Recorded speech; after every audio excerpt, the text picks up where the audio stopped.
From Tally to Cali, It's time to wake up. Wake up! warchant.com is your ultimate Seminole sports source. And this is Wake Up Warchant, presented by Vitamin Energy. The vitamins. The energy. Now here's warchant.com's Aslan Hajavandi and Corey Clark. It's the holiday season. The holiday season. So whoop-dee-doo and dickory-dock. Wake up! It's Wake Up Warchant, presented by Vitamin Energy. Coming up on today's show, things getting trimmed down at tight end, underwhelming promotions, not moving the needle for most, and man, the playoff is really busted. Wake Up Warchant, presented by Vitamin Energy, vitaminenergy.com. Shake it and take it. Buy one, get one free. Hope Santa brings some for you folks. Maybe somebody drops some in your stocking. Hopefully it's in the break room somewhere. Maybe it's in your gym bag or the center console or the top drawer of your desk where you make all your power moves, everybody. Everybody loves Vitamin Energy. Give it a shot. 260 milligrams, all natural caffeine, vitamins, nutrients, 7 hours of energy worth. It's clinically tested, clinically proven, patent pending. It's the best shot out there, everybody. VitaminEnergy.com, warchantbogo, your promo code. Go take advantage. Take advantage of warchant.com's offer for $1 for an access to the website for a whole week, and then a year subscription to The Athletic. Good thing about that subscription, Corey, to warchant.com is you can get it anytime, anywhere. So as we approach Christmas Day, Christmas night, and you still haven't bought a present for somebody, stop sharing your login. You're a grown-up now, man. Go give your buddy his own warchant.com subscription. He can read Corey's awesome stuff. What's up, Corey Clark? What's up, Aslan? How are you, buddy? Did you have a good weekend? I did. Went back to Tampa, hung out with my cousin was in town, went with my pops, get fitted for a tux, but he doesn't want to wear a tux.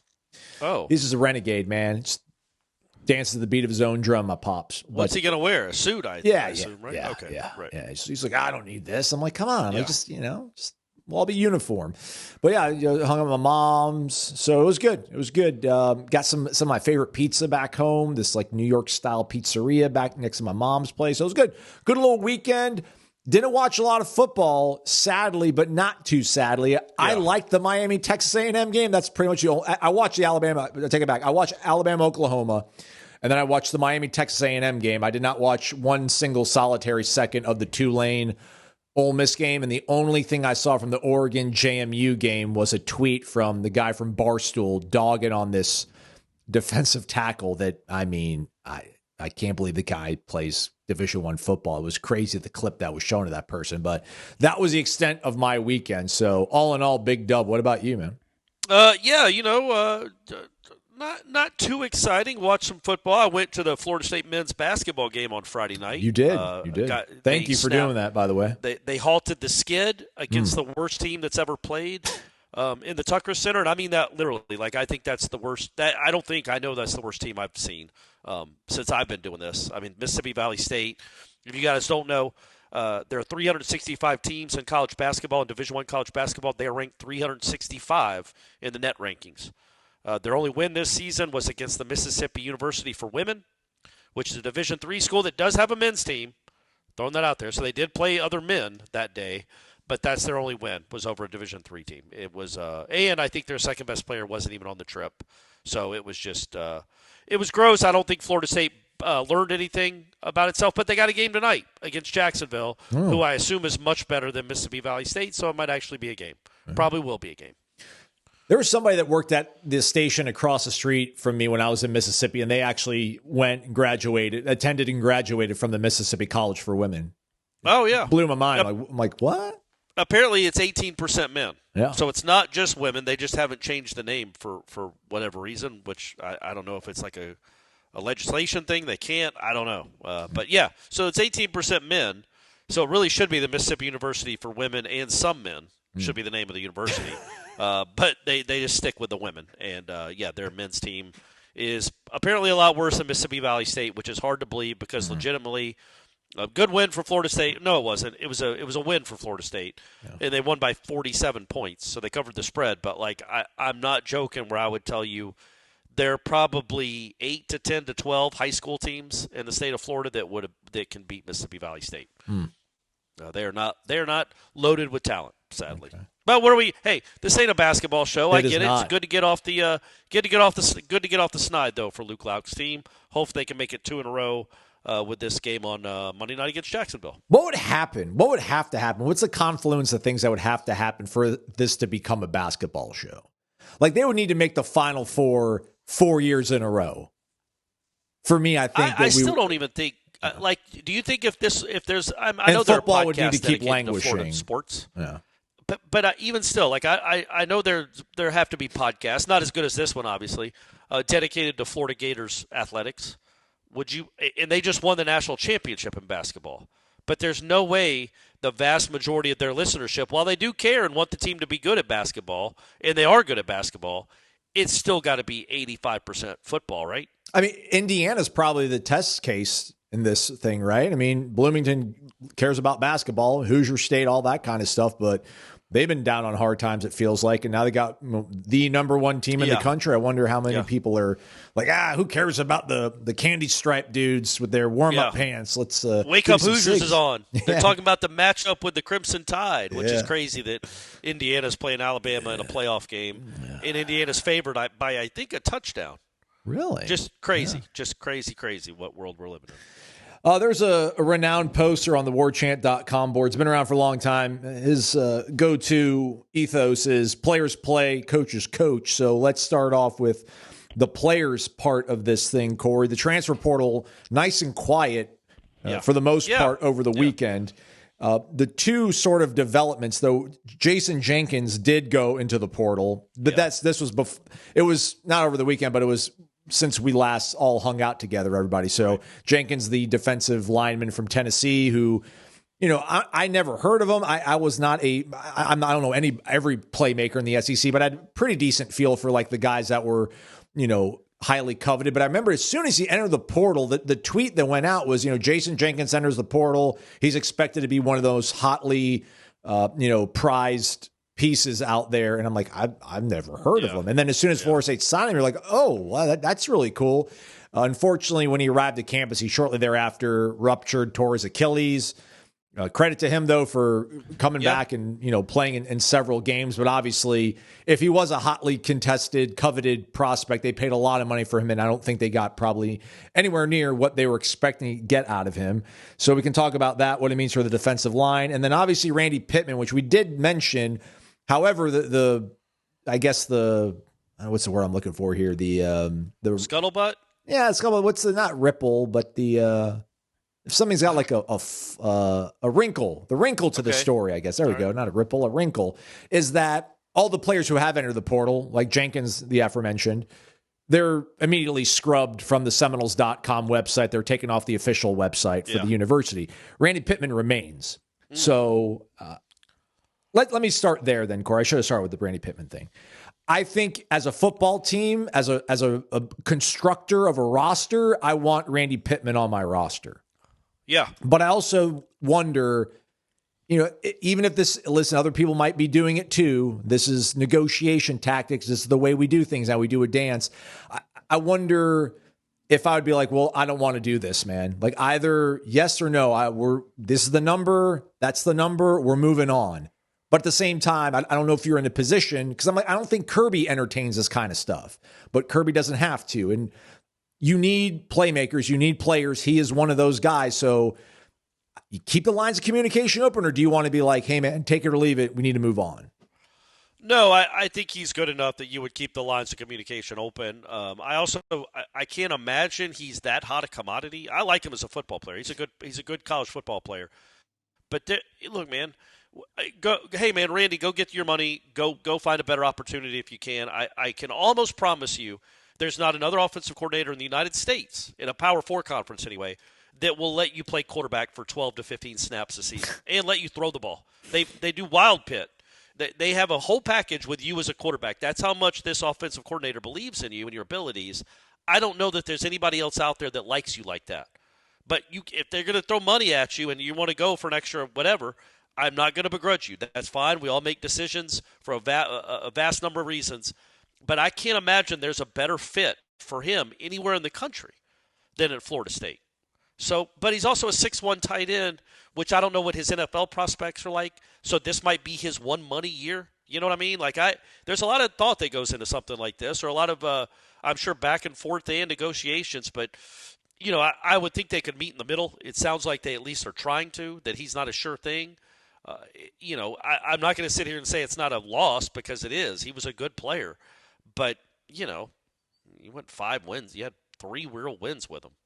Okay, you know what I mean. You've got bigger fish to fry to go get, to mix my metaphors, than a tight end.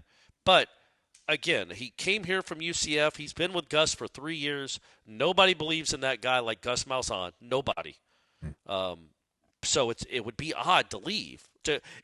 It just would be odd to leave. But go for it. I guess it would be a loss. I don't know if it'd be an enormous loss. Not at the level of like a Jabril Rawls, in my opinion. Just because other than the unique stuff he can do out of the Wildcat, and that great catch he made against Virginia. He's a tough kid, don't get me wrong, but, there's a lot of good tight ends out there, and you've got more important positions to fill. But I hope he stays, because I liked watching him.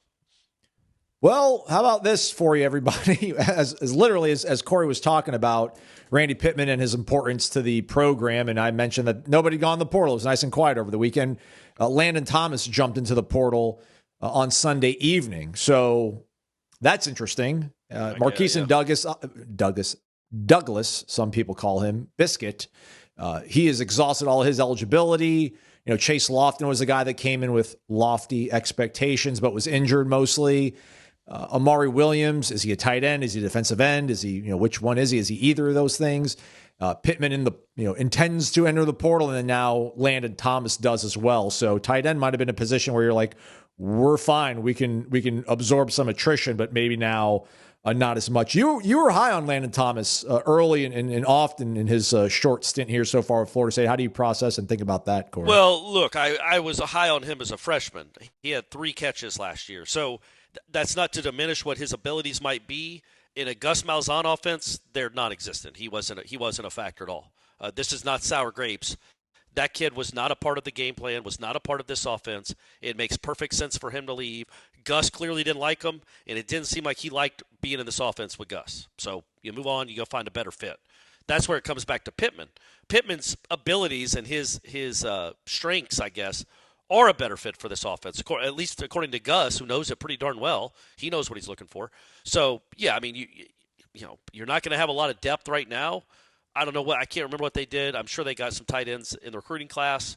I think Amari Williams would probably like to stick at defensive end. I don't know, though. And they need to figure that out. Like, he doesn't need to be tipping his toes in 2 different pools anymore. But, yeah, it doesn't look great on the heels of the Randy Pittman. We don't know one way or the other the unclear status of Randy Pittman, but yeah, again, it's a guy with 3 catches, and he might be awesome. It seems to me pretty clear he was never going to be awesome in this offense. For one reason or another, Gus just didn't believe in him, and he wasn't going to play because he didn't play at all. Even when Pittman got hurt, Pittman was hurt for half the season, and Landen Thomas had 3 catches, so. Maybe he'll be awesome elsewhere, but it makes sense for him to go look for another option. Duly noted. Yeah, and you're right, man. You kind of recalibrated the thoughts, expectations for Landen Thomas, and it was apparent that, was probably not going to be the best fit for him moving forward. But let's backtrack, I guess, to Jason Jenkins. Yeah. You need dudes up front. And I don't know if he was not a dude for you. He was just another guy. But maybe has a potential to do that, but... maybe you don't want to get into a bidding war. How do you size up the loss of Jenkins? Again, man, I'm not trying to sound like sour grapes. It's not a loss. It's a depth loss, but that guy wasn't special. He wasn't even good. And I'm not saying that because it's hard to judge him from this year, right? Because he was hurt. He came back, he played, but he wasn't a difference maker. He wasn't an impact player at all. You can go get 1,000 guys like you have of this particular Jason Jenkins, the one that played for Florida State in 2025. Literally, there are hundreds of them all over the country. What you wonder about is what is he like when he's fully healthy? What kind of role could he give you then? Because he is a bigger body. But, man, go look at what he did before Florida State. That was my issue with him. That was my issue with McCray. That was my issue with Diggs. And I'm talking about I wasn't one of these guys that was like, oh, this is going to be a really good defensive line. Look at all these bodies they're bringing in. It's like, no, to me, they all kind of looked like bodies, just bodies. So, no, I mean, if he's right, maybe he's a difference maker for somewhere else, but he's not. I can't. This might have been, again, having no idea how these negotiations work because we're all left in the dark forever. You're not going to spend a lot of money on you. Whatever you paid him to come here, you can't run it back at that salary with the production he gave you. You can go get better players for that salary, or up the salary a little, go get somebody much better, because you can't be settling on the defensive line of scrimmage. You're losing Darrell Jackson. You can't be settling on just average guys that have done nothing. Again, I'd rather go get a dude that has been an all-conference player to lower conference than a guy from Tennessee that had, I don't know what he had, man, 23 tackles in his career. Not a lot. Nothing special. Not trying to diminish the kid. He's certainly better at football than I've ever been at anything in my life. He just wasn't at all a difference maker on this football team. All right. Well, quarterback remains an interesting position for Florida State. Jalen King, the East Tennessee transfer, is going to try his hand somewhere else, and he exits. Austin Tucker, promoted, Corey. We go to the coaching part of this, I guess, now. Was the assistant receivers coach. What do you think about an assistant receivers coach on staff that had been part of some of the good seasons you've had, but he's also part of the staff that was here for 2-10 and then 5-7, and he's going to go from being your assistant wide receivers coach to your quarterbacks coach, which I don't want to steal your thoughts here, but we're probably going to both agree that Gus Malzahn's really your quarterbacks coach. But if you had a problem with Tony Tokarz being around here, not that you did or I did necessarily, but I imagine those people that had a problem with Tony Tokarz being around were not satiated by this move. No, but who are you going to go get? Because I don't know that there's a QB coach that's going to come work in this offense that's not on the staff already or hasn't worked with Gus before. When you don't know what kind of rain you're going to get, like what is even the role? Like, again, not a complaint, just an observation. That we saw Tony Tokarz coach in practice. We saw him actually work with quarterbacks. I have no idea what the quote unquote quarterback coach does in a Gus Malzahn practice or in a meeting room. No idea. I don't know how much input Tony Tokarz has given. I don't know how much input this guy is going to give. You wouldn't think he'd be promoted just to sit there and do nothing. But he was on the staff at least, right? So he knows the offense. Again, I just think it's such a unique offense, and it has its pluses and its minuses, that I don't know how impactful a quarterback coach is when it comes to a Gus Malzahn offense.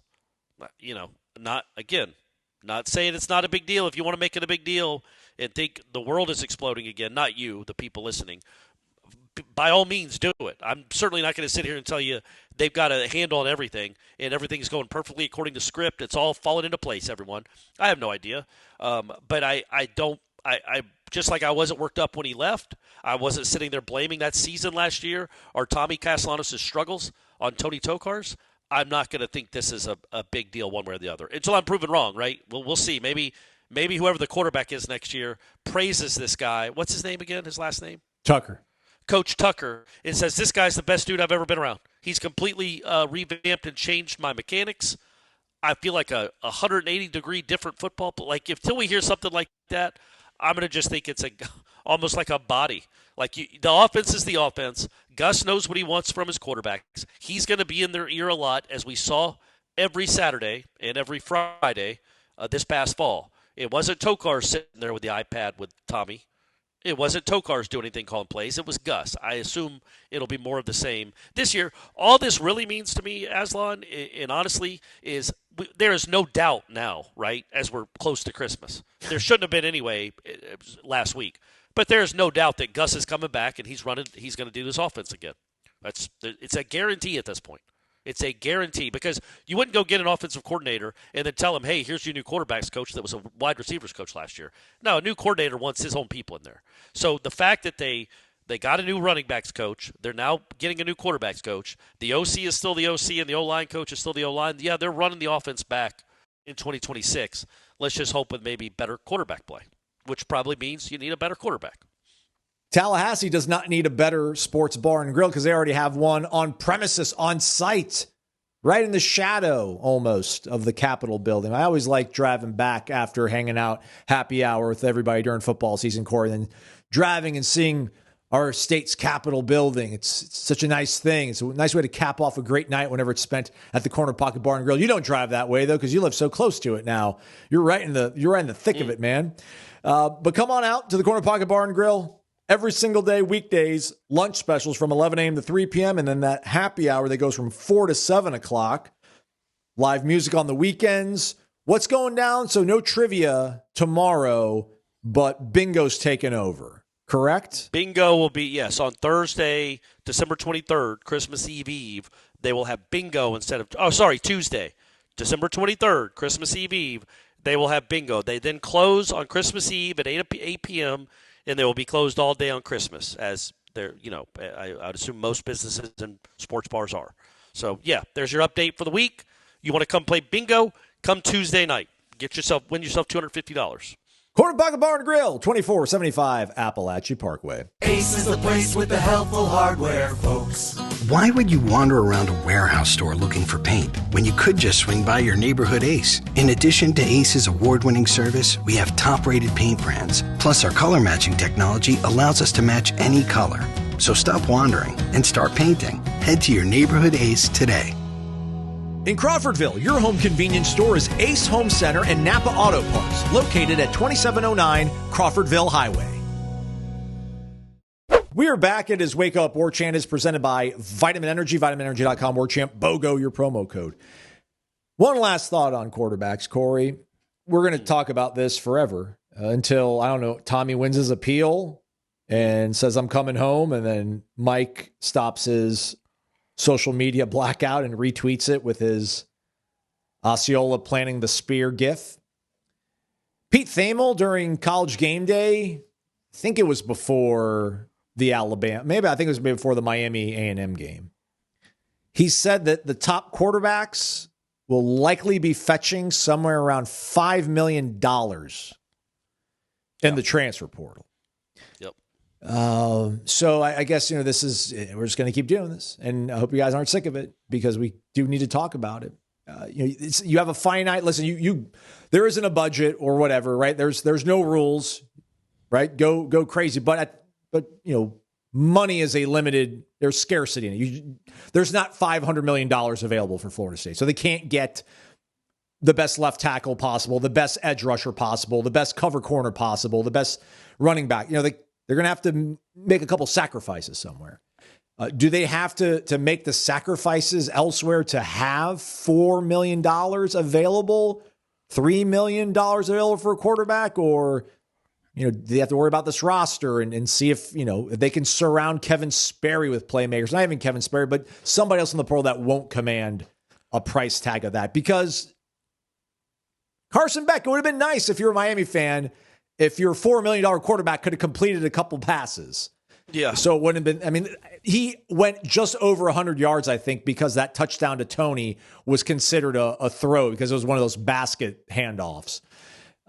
They spent all that money on him. I don't think Miami's in the playoff because of him. Right. But I don't even know, man.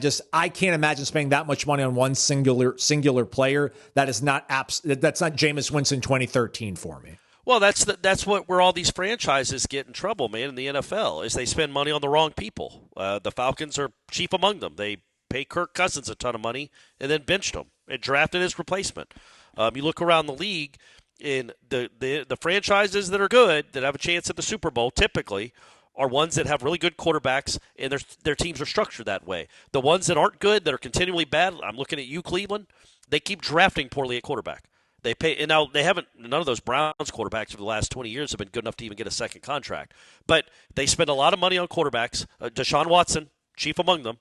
And look where when you make a bad decision at quarterback in the NFL, it hamstrings you for half a decade. But in college, it doesn't, because it seems like it's a 1-year rental typically, maybe 2 years, but typically it's a 1-year rental. I don't know who's out there that would fetch $5 million. Like I've watched a lot of college football this year. I don't know if I've seen anyone that I'm like, yeah, that's a guarantee. The one thing that Florida State has going for it, and again, I said it last week, it's a blessing and a curse, is you don't need a Carson Beck for this offense. It's not designed to highlight and accentuate quarterbacks like Carson Beck, pocket passers that make plays with their right arm. It's a unique style. It's a guy that can move. It's a guy that can make plays with his legs as much as his arm. And it doesn't need extra special, high-priced quarterback talent to be an effective offense. Now, to win a championship, probably. But first, baby steps, everyone. To be an effective offense, to win football games, you don't need to go break the bank at quarterback when Gus Malzahn is your OC. So I feel like that's, you know what I mean? Like, what would even be the point of going, if Mendoza said, if Arch Manning was suddenly available? Number one, Arch Manning wouldn't come play in this offense, but this offense wouldn't want Arch Manning.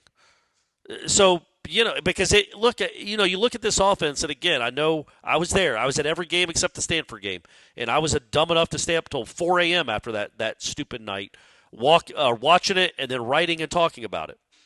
But this offense was pretty darn good with Tommy Castellanos at quarterback, judged relatively against the rest of the country. If we're using strictly numbers and touchdowns scored and yards gained, it was one of the top 25 offenses in the country. And that was without a good quarterback. You just get a tweak there. Get just a little bit better at that position. A guy that doesn't bounce the screen pass this Saltchuk against Virginia, doesn't overthrow Dancy in Palo Alto, doesn't overthrow Squirrel White every Saturday, makes the layup throws, and is still mobile enough to keep the ground game what it's supposed to be, you can be just fine. There's no way with Gus Malzahn as the OC, they're going to be spending $5 million on a quarterback, right? Like, who would they bring in? Yeah, you're right. But no, I'm not saying that like everybody put your heads in this or be depressed. They're not going to go get the best quarterback available. They need to go get the best quarterback available for this system. You don't go get the guy that's going to be the number one pick next year. Don't try to go get the kid from Oregon or whoever else, or the kid from UCLA that left Tennessee and then went over there for a ton of money. That's not what you're doing. You're not in that game right now. Not because Florida State doesn't have the money to spend it. It's because it would be pointless with this offense. Go get a guy that can move and run, and that can please hit the broadside of a barn. And it should be a good enough offense to move the ball a lot and hopefully win some games. What does this come down to? Is this offense, though, good enough to win a conference championship?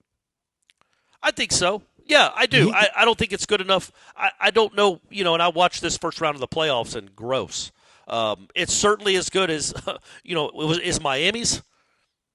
Miami didn't have a great offense this year, and it was horrific on Saturday, but it was good enough because of, they spent their money elsewhere. I mean, I know they spent it on Carson Beck too, but by God, they got some dudes on defense, and they're coached well. That defensive coordinator is really good, really good. So, yeah, and maybe that's not the best example, but I certainly think this offense can be as good as Virginia's, can be as good as Duke's, and those were the two teams that played for it this past year. I think it can be as good as SMU's. So, yeah, I definitely think they can. It was close this year to being at least decent. It was decent. It was close to being good. It just, because of the road, because of the quarterback, you were hamstrung. And, again, I know that goes back to the OC because it was his call to get this quarterback, and he didn't make the necessary adjustments on the road to help. I don't know. I don't know why they were so bad on the road that we couldn't get an answer, but they were. But, I mean, you go into this season with Gus and Herb Hand, right? You know they're going to run the ball, and you know they're going to put up yards, and they're going to beat the crap out of New Mexico State and Central Arkansas. Those are the givens, right? If you can get a good quarterback, not a $5 million one, but a good quarterback, you have a chance to be good enough to get to Charlotte. I don't think that's asking a ton. All right, so ever since Gus won 10 games in 2017, his teams have finished fifth in their conference, fifth in the division, third in the division, Western Division of the SEC, and then tied for third, tied for second at UCF, tied for ninth, tied for 13th, and then last season, whatever we were, 15th. I just feel like this offense's better days are behind it. I'm not as eloquent on this as Jeff, but everything Jeff says, I'm like, yes. Every time I listen to Jeff talk about this offense and Gus, I'm like, yeah, man. Which always makes us, the whole fact that Deuce even came here in the first place, let alone became this productive, just blows my mind. I figured Dominic would have been like, there's no way I'm going to let my son play in this offense. Dom knows ball. He's like, I'll let my kid play in this offense, and it turned out all right. Other than that Alabama game, I guess not maybe, Wake Forest, they look good too. Otherwise, like this offense against Power 4 teams just did not, and I'm not even saying impressed, because, Oklahoma jumps out to a 17-0 lead. Everybody probably thinks John Mateer's healthy now. Ben Arbuckle and him are the truth. And then they lost. And then all of a sudden it's like, well, we suck again. So, it is a roller coaster. Miami's offense looked horrible. A&M's offense looked horrible. So to be expected in those moments, though. But on the road against the bad Clemson team, at home, I don't know who they really struggled with anybody. Yeah, Miami. They did not play well at home against Miami at all offensively until the fourth quarter when Miami was just kind of calling the dogs off. Isn't that enough to kind of realize that this probably will not work? Or is there just the hope that a different quarterback makes a few extra throws, or these guys that they bring back make a few more catches, get a few more yards after those catches, and then things are, back into the mix for winning this conference? Well, that's my hope. Maybe I'm delusional, but that's my hope, because, it wasn't like they were an embarrassment all season offensively. Even in those games you mentioned, the Clemson game, they dropped the drops were ridiculous. The Pittman plays a touchdown. I don't know what else to say. It's a fourth down, wide open play that is a touchdown that is just dropped. Perfectly designed, perfectly thrown. That wasn't Tommy's fault. Maybe not perfectly thrown, but certainly catchable. And it's just dropped. I don't know how to explain plays like that. But yeah, I think with a better quarterback, it just changes everything. That's not to excuse Gus in the limitations of what his offense is, because I do think it's limited. I think most offenses are limited. His is absolutely limited. And yeah, it's not been great the last at least couple of years.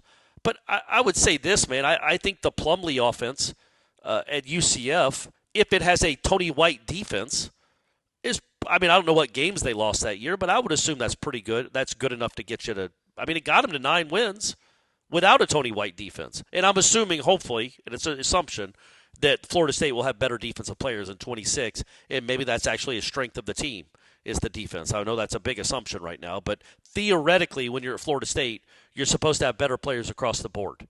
So let's hope that manifests itself in 2026. I just think the quarterback makes all the difference. It just makes all the difference when it comes to the functioning, the high functionality of an offense. Is functionality a word? It should be if it's not. Sure.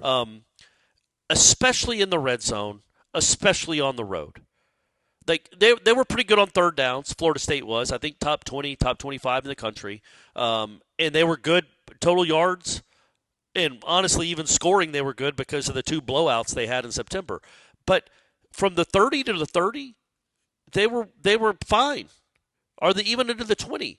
The elite quarterbacks, the ones that make the real difference, man, they are the real deal inside the red zone. That's where they make their money. I thought Tommy would be a better player in the red zone because of his mobility.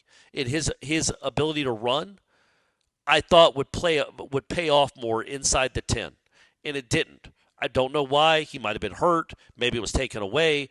But that was never really used as much as it should be.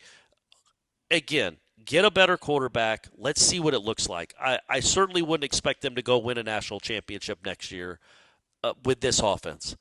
I think it can be good enough that you'll be in every game. You should you're going to move the ball on just about every defense you play, because Gus always does that. He's never at a loss. He's never just overwhelmed. You know what I mean? Even this year, it wasn't like it was just running into a brick wall. He always seemed to have some answers or some adjustments. Now, his players just didn't make the plays, didn't execute, or his quarterback didn't see it. But I'm not going to think that him and Herb Hand are going to put together a product that is just completely outmanned and overwhelmed and has no chance. But it's those moments, man. Because the talent won't be so high, and because, mainly because of that, there won't be a big margin for error, a lot of room for error. You've got to have guys execute moments, and that starts with the quarterback. And hopefully they get a better one. And even if it's Sperry, hopefully they get a better one, and that will make this thing look a lot better. Because, on the road, in the red zone, that's how you judge quarterbacks, the greatness of quarterbacks. And the guy they had this past year wasn't good enough at either. Oh, you still got so much Christmas shopping to do, don't you? and you have no idea what to buy for people. It's fine. That's why you listen to this podcast for Florida State information and gift ideas. May I recommend the Ridge Wallet, everybody? I'm getting married, as you all know, and I got groomsmen, and I'm like, what am I getting my groomsmen? And I've always said to myself, the three things you could always give to somebody and they would be appreciated: high-quality umbrella, high-quality flashlight, high-quality electric toothbrush. Who gets those and is like, I'm not going to use this, I don't need it? But they might be a little underwhelmed, like, oh, all right, cool. But they'll use it. The Ridge Wallet, though, they will use, and they're like, man, this is awesome. It looks great. It feels super cool. And it's also safe and secure. I can add an air tag to this thing, and it will track my wallet in case I lose it. It is compact. It is sleek. It comes with a lifetime warranty, 99-day risk-free trial, and free shipping. What are you waiting for? Head over to ridge.com, take advantage of their biggest sale of the year, and get up to 47% off. And when you're at checkout, try to use the promo code WAKEUP. You might be able to even save an additional 10%. Ridge.com. We're back. It's Wake Up Warchant, presented by Vitamin Energy. Warchant BOGO, your promo code. This is the Ira Show Fell Appreciation segment, Corey. Buckle up. He, by the way, will be on the Jeff Cameron Show because it's a Monday. Hour number 2 p.m., right? Yep. 2:07 or so. Yep. Also, real quick, speaking of Jeff Cameron, thanks to everybody who came out to the bowling tournament and for everybody who gave during the giving show that Jeff and Tom do every single year, where the proceeds go to help out the guardian ad litem folks that help out, young kids who don't have much of a good Christmas to look forward to. But incredible. I think over $20,000 raised. Everyone brought gifts to the bowling event. Ira, speaking of, started one game with 5 straight strikes. 6? Yeah. Sorry, Ira. 6. Great day, great cause. Shout out to everybody who's involved. Come out and do it again, everybody, next year. Ira wrote this story. I originally wrote a story, but gave us some food for thought, Corey. And you're the war guy, wins above replacement. He pointed out 5 guys at Florida State might have been wanting to lean on going into this past season, but they did not have available because of injury mostly. So, and you think about these names, like, oh yeah, we heard not just coaches, but also players, fellow teammates talk up these guys. What if they were available? So what do you think about these 5 players and what they could be for the 2026 season? Kevin Wynn, Quindarius Jones, Javen Boggs, Caleb LaValle, and Chase Lofton. Yeah, I mean, I don't know. We'll see. I mean, we'll see. I'm not going to sit here and say I think the Boggs win is the one that I'm most intrigued by, just because they were all about him, all about him. And he started, I think, against Alabama, right? Like, he was on the field for the first play. That's or at least the first series. And I think Kevin Wynn would have played a lot had he not been hurt. And I kind of wish they still would have played him there at the end of the season, because if he's as good as they think he is, you're not going to need that redshirt senior year anyway, because he'll be off in the league. So they might as well got him some experience that they could have if he was healthy enough to. But Quindarius, we'll see, man. I'm not. He's been here long enough that we know what he is. But Boggs, Wynn, and Chase Lofton especially are the 3 that I really do wonder about. Like Norvell, and again, you could roll your eyes when we talk about Norvell. He was really high on Lofton when he talked about whatever, him in the spring, and I saw with my own eyes when we got to watch the spring scrimmage, the spring scrimmage. Lofton was a player, and they liked Boggs a lot too. So those are nice pieces, maybe. But until we see him actually do it on a Saturday, I'm not going to sit here and say that. And I don't think Ira was either. I don't think he's sitting there and saying those were enormous losses. Oh, no. But I don't know how productive they're going to be in their college careers, because we've heard a lot of good talk about freshmen over the years that didn't pan out. Boggs one, though, was different because they all talked about him. Like Tony White talked about him. Every DB that doesn't like to give a ton of respect to that side of the ball talked about him. His fellow receivers talked about him. I think he's the one that he might be an NFL player, like a legit. I have no idea what his ceiling is, but I'd like to see him stay healthy and be really good this next year, as I'm sure all of you would too. Who would you rather have healthy and available for 12 games, Javen Boggs or Lwayne McCoy? I'd rather have McCoy. He's proven. Yeah. Yes. McCoy because he's proven, yeah. And I think McCoy's a dude, man. Like but he's you got to stay healthy, and he hasn't his first 2 years. But he's been impressive every time he's been fully healthy. And I thought maybe the game at Florida is a really nice jumping off point for him, and he can be a guy. He can be a number one, maybe. I know he's not built like a 6'5" NFL dude. Not everybody is. But maybe he can be a really dynamic player for Florida State. So, yeah, I would say him right now just because we don't know what Boggs is. Yeah. I don't know about LaValle. Obviously we got nothing from him last year on film to look at. In the limited time he was at North Carolina, had a really good bowl game against UConn, but otherwise had a pretty forgettable 2024. But, it's a piece. So I think it's a way to look at this is not the here comes the cavalry, but it's just you don't necessarily maybe have to go into the portal and hit all these. You do need to hit some home runs, but you have some guys that you kind of maybe have forgotten about that have got lost in the shuffle. But I do think LaValle, I'm pretty out on that. And then we'll see about Quindarius Jones. Quindarius Jones got a great build, but he just hasn't really ever seemed to find a home as the number 2 cornerback. But he's been behind some really talented players too, and then he obviously got injured. So if he's a guy that can get it figured out, that obviously helps with the loss of Jerry Wilson and Jabril Rawls, who I think he's been scrubbed off the Florida State website. So, but hey, you don't have to enter. You can apologize and come back, and everything will be happy. So we got that from our guy Ira, and then also some thoughts on what the GM hire could possibly look like. Maybe this is the week, Corey. I think this is the week, right? Like Christmas, right? All right. Give to the Florida State fans, Christmas. Probably not going to be this singular alpha dude that's just going to be nope, we're doing everything I want to do. But it seems like it's not going to necessarily be somebody that Mike has handpicked. So that's a good compromise. Ira's point, I think he might have made it on, maybe you guys all made it together on headlines, I feel like, was just that this time around you probably can't do. You can't take everything away from this head coach. He doesn't really deserve to have the job, but if you're going to have him be your head coach, he can't really be that functioning of a head coach if you're not going to let him be the play caller any longer, if you're not going to let him have some kind of final say-so or a weighted vote, if we're going to start, taking a poll around the office of who we're going to offer and who we're going to keep.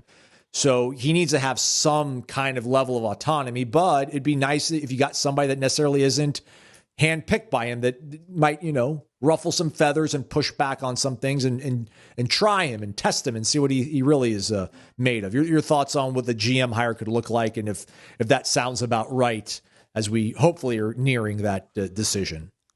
Yeah, I don't know.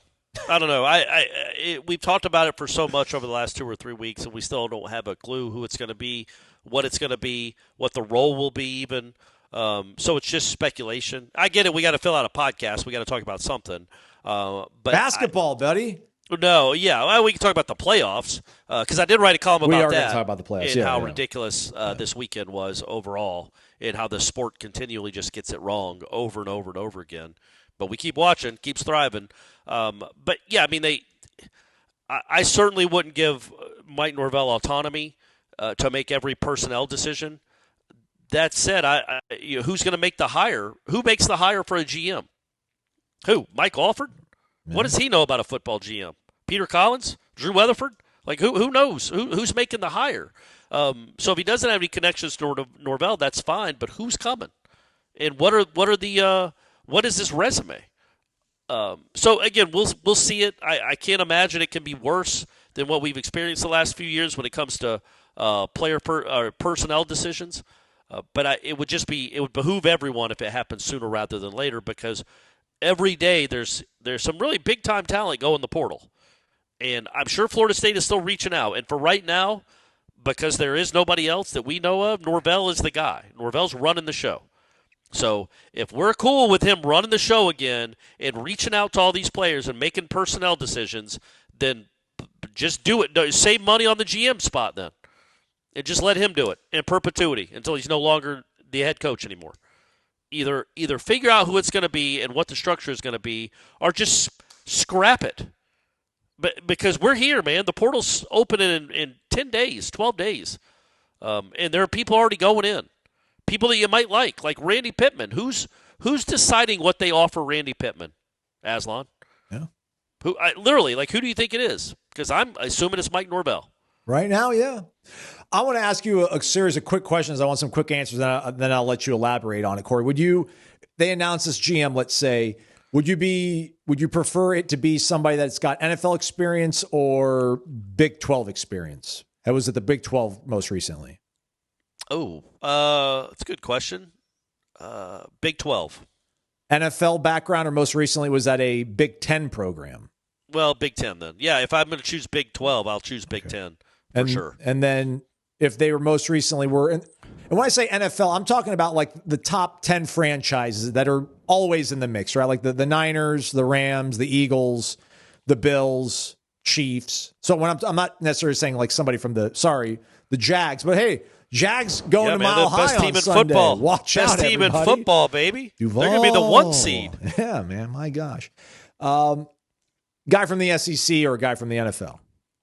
Yeah, same thing. All right, so just because, but what do you mean by guy from the SEC? Like just a coach? No, like a dude that's put together a roster before. I don't think you're going to steal the guy that put A&M's roster together, but maybe you get his third lieutenant. Right? I think you get his first lieutenant. The director of like the video coordinator for the recruiting for the scouting screw that, man. Something. This isn't Kent State. This isn't even like South Carolina. Like if Florida State wants to go, why would the Texas A&M assistant general manager not come run the show at Florida State? What possible reason could he have to stay there? Okay, all right, that's number two. You know what I mean? All right, so, all right, you're not getting the third lieutenant. If you're going to go to A&M or you're going to go to Ohio State or Michigan, you go get – I would assume all the Michigan guys are available. You go get their first lieutenant and say you're going to get to run the show here. Lay it out just like you guys laid it out this past year. Show us how to do it right. That's what I would do because I just think that's more applicable than going and getting a guy – that was with the Seahawks for a couple of years. It's not apples and apples, those two jobs. That said, I'm at the point where I kind of want anybody other than what's been going on. Yeah. So, yes, I would prefer somebody that's seen it up close this last year, help put together a really good roster at another college as opposed to somebody just straight from the NFL. But I'll take the NFL too if that's what we got to get. If it's what we got to get. Yeah, I think initially it would feel better if they came again from one of these more solid, consistently winning NFL franchises, because I do think you need to have that 4 or 5 years of having done this. I mean, maybe I should have asked it like a guy that's only been doing it for 2 years versus a guy that's been has like an 8-year player personnel background in the NFL, because ultimately you need to figure out how much Randy Pittman is worth. You need to be able to speak to Gus Malzahn, have Gus Malzahn articulate to you how he plans on using Randy Pittman, what Randy Pittman can mean to that offense. And then you, this GM that's seen players at the NFL and they have a price tag, you need to be like, all right, this is what he's worth then. Based on our budget, I'm going to scale it down from what the NFL salary cap is to what we're working with. Like, you need that. I think I'd rather have that. But yeah, I mean, if they got the second guy in charge at Georgia, I feel probably maybe that's the one I would take it over. But if it was just some guy that was at, Northwestern, which maybe bad, I shouldn't say someone that's at the bottom of the Big Ten, but who's like if Penn State's guy that helped James Franklin, I don't know if I think I'd rather take somebody that's been working under John Lynch and Kyle Shanahan than I would somebody that's been under James Franklin. Yeah, but I want somebody that has a history of allocating money and allocating resources and putting together being a not a Moneyball guy because you're not the Oakland A's, but necessarily, so that's not the right turn of phrase, but somebody that knows where to spend the most money, where to spend the most money effectively. And again, I think one of the selling points is you're not going to be in the market, I don't think, for a $5 million a year quarterback. And also, it makes sense that quarterbacks would be charging that. Like, look around the sport, man. Look around the NFL. That salary cap, I'd say about 25% of their salary caps are spent on quarterbacks. That seems about fair for college football. It is crazy to me that Lane Kiffin made probably $11 million. Let me do another way. Dabo made $10 million while Trevor Lawrence made $0. Who was more important to that football team? Yeah. You know what I mean? Like, it's just the sport. The quarterbacks mean more than anything. So they mean more than they mean more than the head coaches. They just do. They mean more, especially in the NFL. A great quarterback is going to win. A great head coach with a bad quarterback is almost always going to lose. That's how important a quarterback is. It's the same way at this level. I would say the one caveat or the one difference is at Florida State, it might be quarterback proof because this offense isn't built for the big money quarterbacks. That's a blessing and a curse. It's probably a curse in most of your eyes. And I think moving forward, it would be nice to get back to where a guy like Jameis Winston or E.J. Manuel wants to come play at your university. You have not signed a big-time quarterback, a really, truly big-time quarterback since, I don't know, man, Malik Henry, and does he even count? The big schools, man, they sign big quarterbacks. They sign 5-star quarterbacks, the good ones.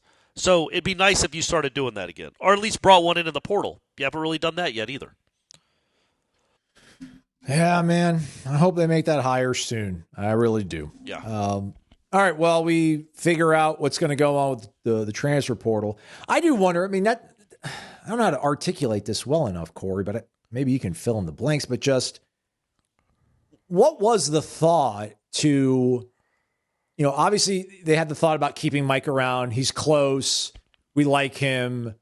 We don't want to spend all this money to make him leave. But they had to have known there was going to possibly, I can't imagine they were like, we're going to have a GM hire ready to go as soon as the Florida game is final. Win, lose, or draw, bowl game or not, like we've got this whole thing figured out.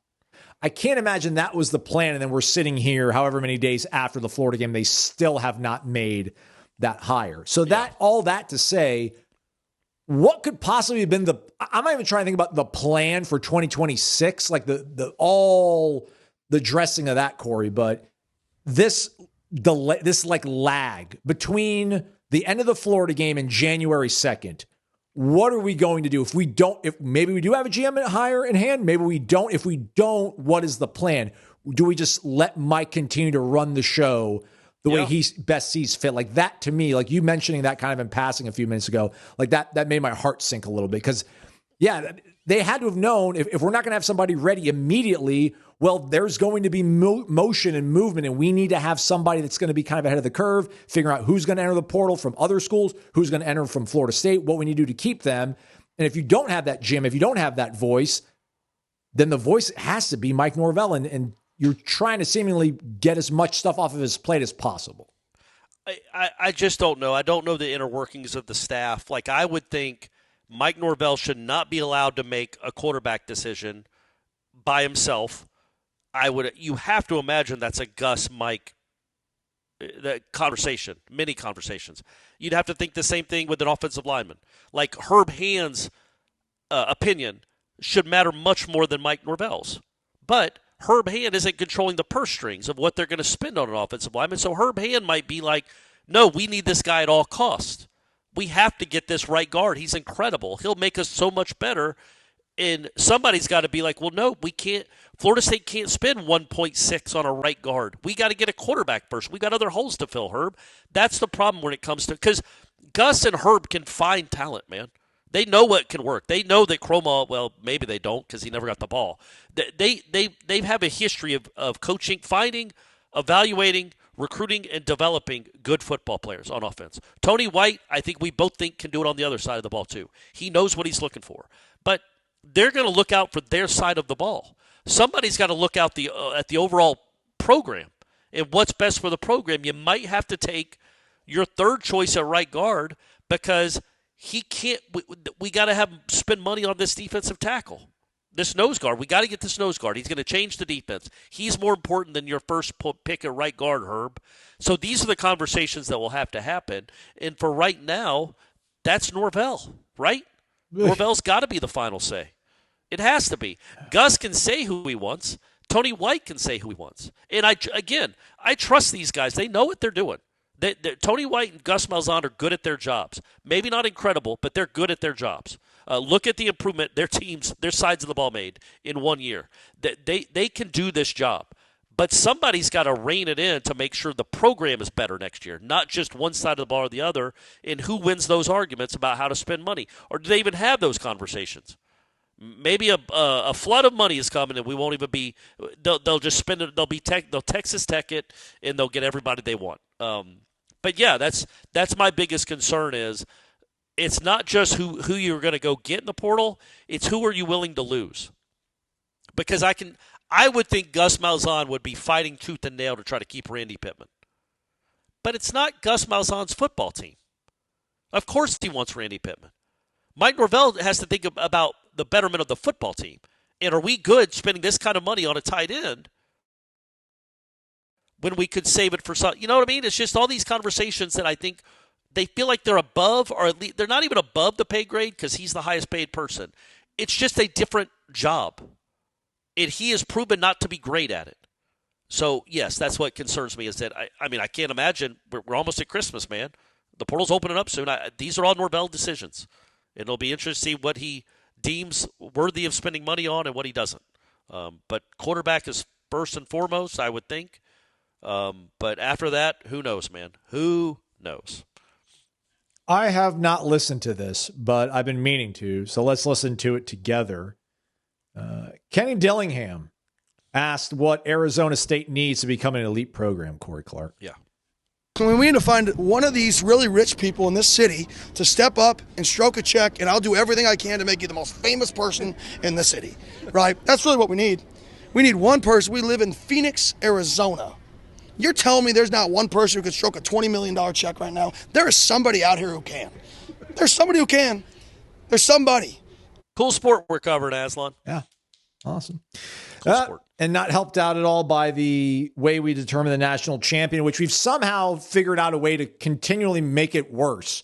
Yeah. Although, I don't know, I think the BCS was okay. Maybe I'm being a little bit biased because we found ourselves playing for the national title, I don't know, like 5 times in that era. Yeah. They did the best they could with having to figure out 2 teams. Yeah. But go ahead. Sorry. But then the more human element and then the more people we try to include in this big tent of ours, it feels like we're watering down and we're making the sport and this process quite lousy because you look at some of these games, you're like, that should be a cool, meaningful Citrus Bowl game. It should not be a playoff game, probably. But then you also look at it in terms of why is this team in the playoff right now? Why is Tulane here? Why is JMU here? Well, they're there because the way you made this was to allow maybe you're throwing Florida State a bone. We will never, ever allow a undefeated conference champion miss out on the playoff because we're going to make it to where the top 5 highest ranked conference champions automatically make the playoff. Well, SEC did their part. Big 10 did their part. Big 12 did their part. ACC did not. So then the next 2 highest ranked conference champions came from the Sun Belt and the AAC. That's right. Yeah. And those games apparently were quite terrible, Corey. So you wrote a column basically about, we were told it was the best teams. Now we're at the most deserving teams. Neither seems to work. So what do we do? What do you want to see happen? Or what's your biggest gripe right now with the way at least this cycle of the playoff is playing out? Well, my biggest gripe is that 2 years ago we were told it was about the best teams. Not necessarily the most deserving, but the best teams. And then literally the next year, they morphed it into allowing teams that probably don't belong or certainly aren't ranked as high to be in. It's like, well, what happened to what happened to the eye test? What happened to, like, Florida State wasn't in because nobody thought they could win without their quarterback. Did people think James Madison was going to go on a run in the flipping Division I FBS football playoffs? So it's the incongruity of it. Like, one year you're saying for the first 10 years of the committee, and I know it was only 4 spots and not 12, it was all about we're not doing the most deserving. We're not doing the most deserving, which is what they should have done all along. Just whoever has the best resume gets in. They earned it if you're from a power conference. But no, they went to the best. That's how Florida State in 2014 was the 3 seed, even though they were the only undefeated team in the country. They were still the 3 seed. Awesome. Because they weren't the best team in the committee's eyes. But then they write into their bylaws these stupid rule where teams like Tulane and JMU can get in. I'm all for underdogs. That's fine. Tulane was ranked 20th in their final rankings. JMU was ranked 24th in their final rankings. Notre Dame was 11th. Reminder, there's 12 teams that get to play in the postseason. So they went and took, because of their stupid rules, they wouldn't took number 20 and number 24 and left number 11 at home. Nobody's shedding a tear for Notre Dame, I promise. I'm not sitting here shedding a tear for Notre Dame. I hope they never make the playoff. But make that make sense, Aslan. Is that good for our sport? Is what happened on Saturday night good for college football? They were non-competitive. Yeah. They didn't belong on the same field. And that's like – so now what they're going to do is they're going to be reactive and realize whatever that was in those bylaws that had the 5 highest-ranked conference champions, that's gone. They're not going to do that again. They're going to come up with some other bylaw. And then they're also going to figure out eventually, that the top 4 seeds should get the home games. That's where the home game should be, for the top 4 seeds. Who gets the buys then? No, they get the buys. And then this weekend, this would have been the Fiesta Bowl, Cotton Bowl weekend. And though James Madison would have played Oregon in the Cotton Bowl, Alabama would have played Oklahoma in whatever bowl, and then whoever wins that game, you get to go to Athens, Georgia. Like because it's not fair, in my opinion. It's not, but it doesn't matter. They keep figuring it out when it's too late. They see how stupid it was that an undefeated conference champion was left out. So the next year they put in their bylaws, they try to fix it and they try to revise it. And then last year they saw, man, it's kind of stupid that Arizona State's like 13th in the country, but they're getting a bye as if they're one of the top 4 teams in the country because they won their conference. How we knew that was dumb when we saw it before the season. Like, wait, conference champions get an automatic bye? So Boise State and Arizona State got byes, even though they were ranked 9th and 11th in the country. Not in the top 4, so then they changed that a year too late. They figured out, they saw it in practice and was like, oh, that's dumb. That was dumb. Why do we do that? They saw this, what happened on Saturday in practice, and next year they're going to change it. Eventually they'll probably get it right. At some point they're going to luck into figuring out the playoff format and make it the right one. But for now, it's just like, I kept thinking like, man, that's a good win for Ole Miss, but good luck winning in Athens in a quarterfinal game. I'm like, oh, wait, never mind. Georgia doesn't get to play at home. They're too good to get to the benefit of play at home. Imagine the Green Bay Packers being so good they had to go play a neutral site game, even though they're the number 1 seed in the NFC. And I know they're not going to be. I don't know who is the number 1 seed. But in the NFC? The Seahawks, right? Maybe? Yeah, man. Or the Rams, maybe? Or Seahawks. So, the Seahawks yeah. So it's the equivalent of, because they got to keep the Bowls in line. They got to keep the Bowls happy. They always want the Bowls to be meaningful. So Oklahoma, who was not a great football team this year, got the joy of hosting a playoff game. Like, that's a really cool treat. 50 Cent was in the house. Yeah, man, they loved it. That's a really cool thing for that program and that stadium. And then Georgia and Ohio State and Indiana doesn't get a home playoff game. They were too good. They don't get. They get to go to the road, which Rose Bowl's a nice thing too. Yeah, but they have one less, hurdle they have to clear to win a national title. I get what you're saying, but I want to win the national title. But you could do both. Like, again, the top 4 seeds, you get to play a neutral site game. 9 versus 8 is a neutral site game. 5 versus 12 is a neutral site game. Then we get the campus games the next week. Oh, okay. That's what I'm saying. All right, so the Fiesta Bowl still gets to be the Fiesta Bowl. It still gets to be a neutral site game. So Texas A&M, Miami should have been at the Cotton Bowl or at the Sugar Bowl. Right. And then now Texas or Miami is going to go play Ohio State in Columbus. Okay. Yes. All right. Isn't that a reward for having the best season? Yeah, but I think it's less about where and when it's being played. It's who is playing in it. Oh, right? I know. I'm just saying that they'll figure this out eventually too. They'll figure out eventually. Man, it seems like the top 4 seeds, yeah, they get an extra 11 days. They get a month off. Great. Meanwhile, they've only done this once, and Ohio State didn't have a week off. They didn't get a bye last year, and they won the whole thing. So I don't know how big a benefit it is anyway. I don't remember if Notre Dame got a bye either. I feel like the 2 teams that played for the national championship last year had to play every week or every game. So I don't know how big a benefit it is, rust versus rest and all that. Yeah, no, because Indiana went and played at South Bend. They played Notre Dame. Yeah, right. So yeah. So it doesn't look like it's that big a benefit, and they will eventually figure out, okay, it's ridiculous that all 5 we're going to have 5 conference champions. Let's change the wording there. Now the ACC screwed that up. Granted, a 5-loss team won. They never in a million years would have thought that happened, but it did. So instead of having the 12 best, most deserving teams, they put in James Madison and Tulane to go get their heads kicked in. And also, let's also point out the fact too, though, that everything is weird, Corey, right? Like the way ACC had a 5-loss champion win its conference. You also had those 2 group of 5 programs with coaches who were already on the way out the door. Right. So it wasn't like JMU's coach Chesney wasn't all in on the Dukes, right? Like Summerall tried as hard as he could, and he's won all this PR because he's done the best exit in the history of college football, going from one program to the next. They went into that game with a coach that had a foot out the door, too. So it was a confluence of a whole bunch of stuff. Probably not just a coach either. I'm going to guess there's a bunch of Tulane guys going to Gainesville with him. Yeah.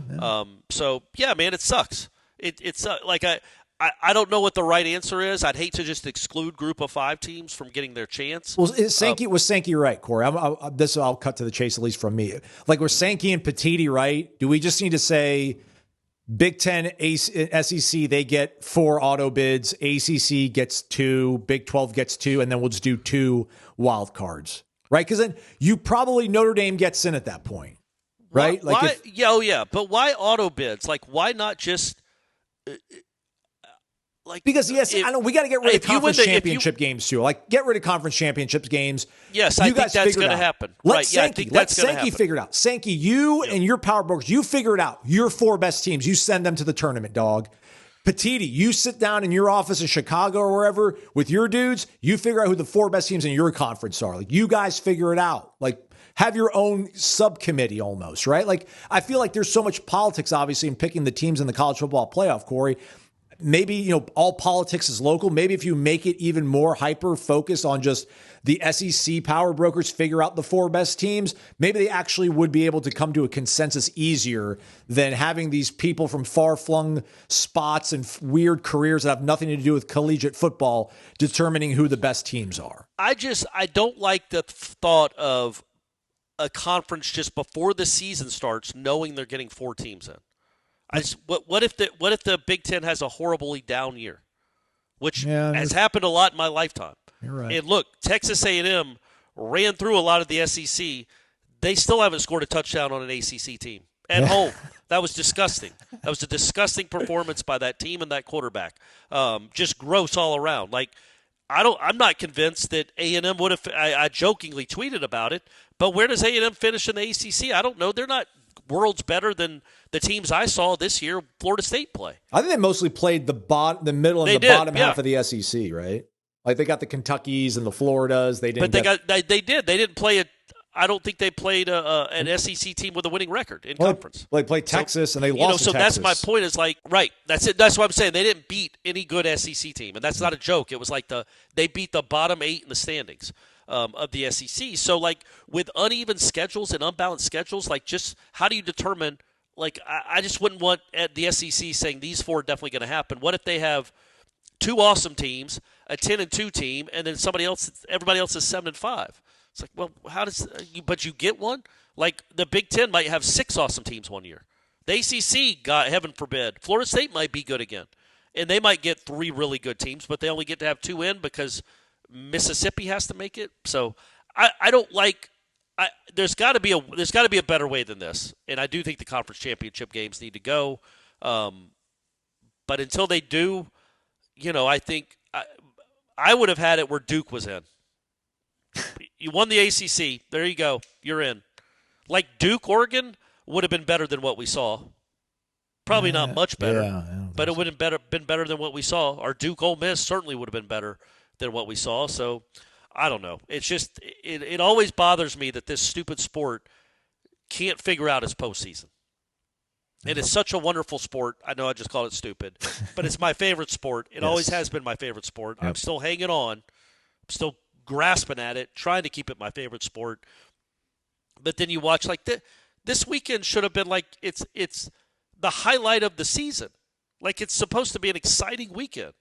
First game was good. And listen, as ugly as it was, I liked the Miami A&M game. I wish that Miami would have lost, but, like, I don't know. I've got ADHD, or maybe it's my old age. I cannot keep up with a 38-34 game any longer. Like, I don't know the pivotal moments in those games anymore. And it was a highly entertaining game for a 10-3 game. It crazy really punt return, crazy punt, fake punt, turnovers happening, missed field goals. Yeah, and there's, like, things that were happening that mattered. A crazy interception from the 5. How about running the kid? He's a good athlete.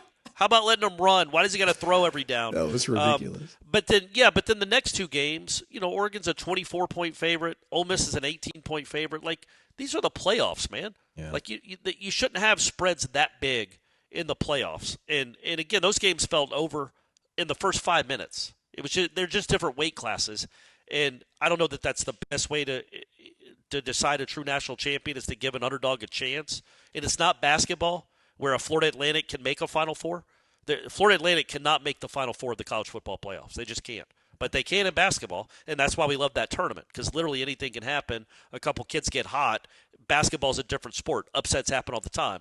Dramatic upsets like James Madison going on the road and beating Oregon, it's just not going to happen. There's just no chance, and it wasted all of our time for a night. And there's just no need for it. Just like, it wasn't nearly as big as a flub and a screw up as 2 years ago. That's still the all-time one. But, you got 12 teams, and you somehow managed to put in 2 that weren't deserving at all. Yeah. Didn't belong at all. Right. And whose coaches weren't even there anymore. Yeah. Just get it right. And they'll go to 16. And if you go to 16, then it's like, okay, then, let a Tulane in. That's fine. They can't all be incredible football teams. And you watch the NFL playoffs, there are blowouts occasionally, and there are teams that like whoever wins the NFC South this year, they're not going to go to the Super Bowl. We know that. But they're not going to go get embarrassed, whoever they play in the first round, right, if they win again. You know what I mean? Like, that's not that sport. So make college football more like that. And sorry, Group of Five, but it's the way of the world works. Like, you don't – just because Miami somehow didn't get to Charlotte, James Madison gets to go to the college football playoff. And it still just pisses me off that I watched James Madison play a playoff game, clearly not belonging on the field. And 2 years ago, I didn't get to watch a really good Florida State team that was undefeated, that was loaded with NFL players, not get to play in the playoff because they care about only having the best, quote unquote. But then all of a sudden it's like, we don't care about that anymore. James Madison won, what'd you say, the Sun Belt? Yeah. Oh, yeah. We'll get him and put him in. Put him in. We've changed our tune. Now if you win the Sun Belt, you get to play in the playoff. 2 years ago, you won the ACC. You had the best defense in the country. You had a bunch of dudes that are in the league and starting. But, hey, they weren't good enough. Just nonsensical.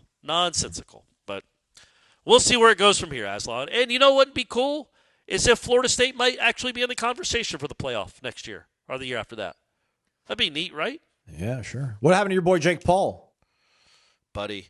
So that was pretty awesome because I feel like nobody ever is going to watch him box again. Right? But he made $90 million. He doesn't need to do it anymore. No, I know, but did he really make $90 million? That's what everyone keeps telling me. At least a couple of my friends kept echoing it. I should probably check that out. But I like the fact that because there were people that thought, man, he's pretty good now. He beat Mike Tyson. Now, 60-year-old Mike Tyson, whatever.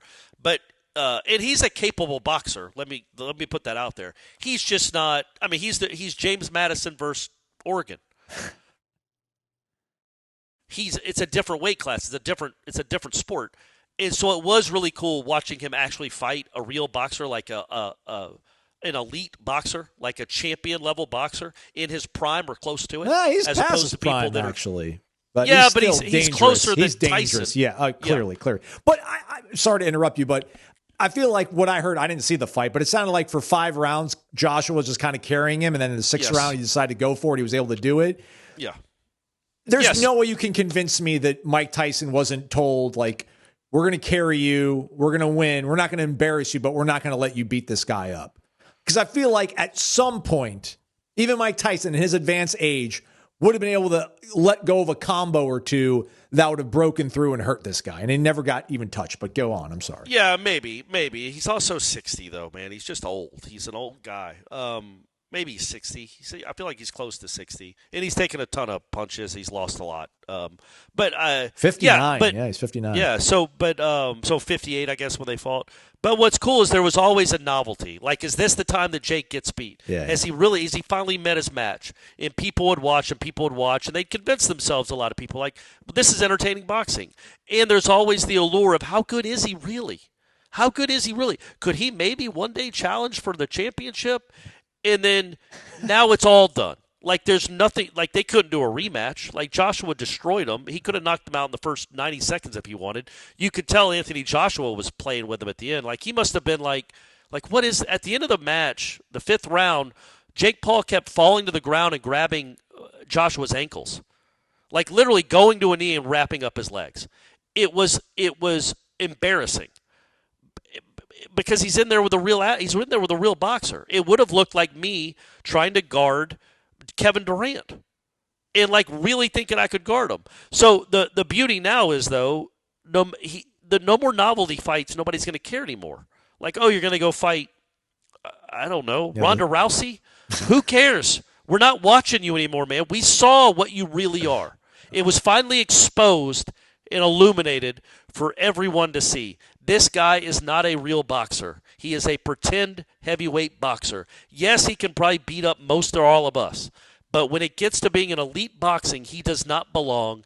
And he's been wasting our time and stealing y'all's money for a long time now. And it's finally been put to bed because he didn't just get beat. He got embarrassed. He was literally on the floor, Aslan, on the not the floor. The what canvas. Do you call it? The canvas. There you go. Yeah. Thanks, buddy. It's like I'm talking to Larry Merchant here. Harold Letterman. Hey, Corey, how I got in that round is 8. Yeah. Well, Jim, I got it 10-6, Joshua. Jake Paul doesn't even know what he's doing. He just keeps falling down and putting his face on Joshua's feet. I don't know, Jim. So it's awesome that's done. He was on the canvas literally 3 times, just went to a knee without even getting hit to like stop the fight, to get a breath and wrap his arms around his ankles. So it was like, okay, we know what you are now, Jake. It was fun while it lasted for you. Great, you made a lot of money. And it is cool that he went in there and took a beating. He actually finally fought someone, but yeah, I'm glad it's over. Broke his jaw for $90 million. Not a bad trade-off. Did he break his jaw? Yeah. Nice. Yeah. A little Culver Lang and Corey over there. Pain. Yeah, right.